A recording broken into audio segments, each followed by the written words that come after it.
Bonjour les amis, j'espère que vous allez bien. Donc on se retrouve aujourd'hui dans cette nouvelle vidéo, enfin cette nouvelle émission, pour parler des trois inconvénients ou des trois points faibles de vivre à la campagne, ça dépend comment vous le tournez. Avant ça, j'aimerais bien revenir un peu sur la chaîne, sur ses débuts, etc. J'ai eu pas mal de retours et de remarques, notamment sur la partie sur la chaîne. Donc le principe a l'air de vous intéresser, donc je pense que je vais continuer encore. N'hésitez pas à me dire en commentaire ce que vous en pensez. La principale remarque, c'est oui. Pour l'instant, c'est un écran figé, donc parce que je le mets sur différentes plateformes de podcast après. Donc là, bon, ça restera figé. Concernant YouTube, je vais essayer d'arranger, de mettre des vidéos, mais techniquement, pour l'instant, j'essaye de rester assez simple pour faire une partie de vidéo. Mais oui, je pense que je vais l'arranger en rajoutant une caméra, etc. Bon, on verra le temps que ça prendra, il y a pas de problème. Je vous tiendrai au courant. Pour ceux qui souhaitent me contacter ou participer, faire un témoignage ou autre, toujours pareil, donc soit sur les réseaux sociaux que vous avez en description, soit sur l'adresse mail pareil que vous avez en description, mais je vous le rappelle pour ceux qui n'ont pas accès à la description. Donc c'est retoursauxvillage.contact@gmail.com. Donc n'hésitez pas à m'envoyer vos retours ou si vous souhaitez témoigner tout simplement. Il y a aucun problème. Ou même poser des questions, je suis disponible. Revenons au principe. Donc, j'ai fait les cinq avantages. Donc, c'est pas pour ça qu'il y en a que j'en ai mis trois pour vraiment les regrouper, mais peut-être qu'il y en a plus. Si vous en voyez d'autres, d'ailleurs, on pourra refaire une émission à ce sujet-là. Donc, pour moi, les trois inconvénients, ça va être l'isolement. Donc, forcément, vous allez quitter un endroit où il y a beaucoup de monde. Donc là, ce sera un peu plus compliqué. La deuxième, c'est l'obligation d'utiliser une voiture. C'est très rare qu'il y ait Enfin, selon où vous arrivez, il y a très peu de moyens de transport. Alors, parfois, il y a un bus le matin, un bus l'après-midi. Souvent, quand vous êtes habitué au métro, c'est pas quelque chose de viable. Et le troisième, qui est un peu plus important, on le détaillera par la suite, euh, ce sera la différence entre l'été et l'hiver. Donc, c'est vrai que souvent, on arrive l'été, il fait beau, etc. Et après, il arrive l'hiver, bon, c'est pas du tout la même chose, quoi. Écoutez, on va commencer par l'isolement. Donc, moi, je vois trois sortes d'isolement. Donc, tout d'abord, l'isolement social. Forcément, quand vous avez l'habitude d'aller voir vos amis, même s'ils sont à une heure par le métro, là, ça va devenir beaucoup plus compliqué. Si vous n'avez pas de famille à proximité de votre objectif de lieu de vie, également, ça risque d'être quelque chose qui risque de peser à la longue. C'est pour ça que c'est la partie, ce que je disais la dernière fois dans notre émission, c'est important d'avoir directement ce relationnel avec une association dans le village ou participer à la vie locale.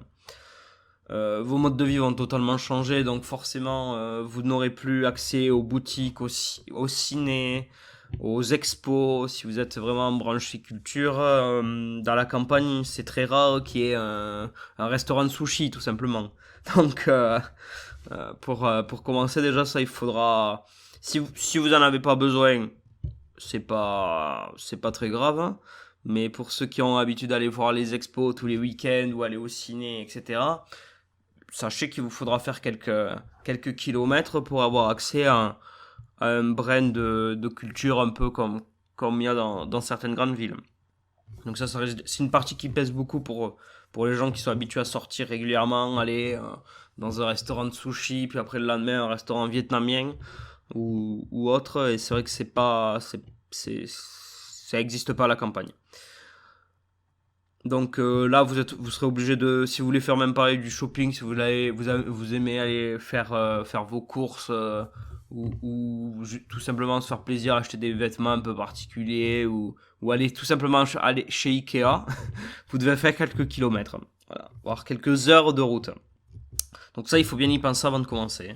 Si vous avez vraiment besoin de ça, ça va être très compliqué d'aller à la campagne même proche, hein. Donc le deuxièmement, donc c'est ce que je disais, donc l'obligation de la voiture, donc ça il faudra le prendre en compte, notamment pour ceux qui habitent vraiment dans les cœurs de ville, donc je pense dans les grandes villes où il y a les métros qui permettent de se passer de voiture. Donc là, une famille, il lui faudra au moins deux voitures, hein. Donc il faut prendre les coûts de l'achat de la voiture, hein.